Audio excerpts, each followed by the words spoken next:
Hello guys, ఈరోజు మన ఛానల్లో రెసిపీ వచ్చేసి కొబ్బరి పచ్చడి. దీన్ని టేస్టీగా, సింపుల్గా, క్విక్గా ఎలా చేసుకోవాలో చూద్దాం.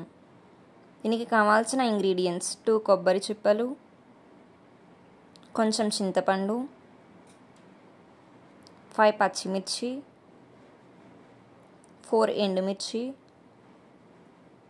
1 స్పూన్ జీలకర్ర, 7 వెల్లుల్లి రెమ్మలు, 2 టేబుల్ స్పూన్స్ వేరుశనగ గింజలు. మనం కొబ్బరి ముక్కల్ని ఇలా చిన్న చిన్న ముక్కలుగా కట్ చేసుకోవాలి. నెక్స్ట్ మనం స్టవ్ ఆన్ చేసి కడాయి పెట్టి దాంట్లో 2 టేబుల్ స్పూన్స్ ఆయిల్ వేయాలి. అలా ఆయిల్ హీట్ ఎక్కాక పల్లీలు వేయాలి. అది కొంచెం వేగాక పచ్చిమిర్చి, ఎండుమిర్చి వేసి అలా వేయించాలి.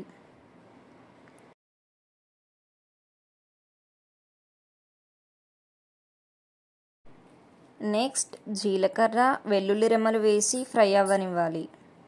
అలా ఫ్రై అయ్యాక చింతపండును కూడా యాడ్ చేసి తర్వాత కొబ్బరి ముక్కల్ని వేసి 1 మినిట్ ఫ్రై అవ్వనివ్వాలి. తర్వాత అది చల్లారాక మిక్సీలో వేసుకొని మన టేస్ట్కి సరిపడా సాల్ట్ని యాడ్ చేసి మెత్తగా గ్రైండ్ చేసుకోవాలి. అలా గ్రైండ్ అయ్యాక లాస్ట్లో తాలింపుని యాడ్ చేసుకోవాలి. దానికి కందిపప్పు, 1 స్పూన్ మినప్పప్పు, 1 స్పూన్ జీలకర్ర, కొద్దిగా ఆవాలు, కొద్దిగా కొత్తిమీర, 1 ఎండుమిర్చి వీటిని ఆయిల్లో వేసి బాగా ఫ్రై అవ్వనివ్వాలి.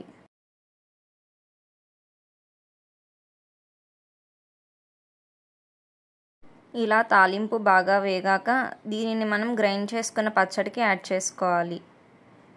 ఈ ప్రాసెస్లో చేస్తే మనకి టేస్టీగా కొబ్బరి పచ్చడి రెడీ అయిపోద్ది. ఇది అన్నంలోకి కానీ టిఫిన్లోకి కానీ చాలా టేస్టీగా ఉంటుంది.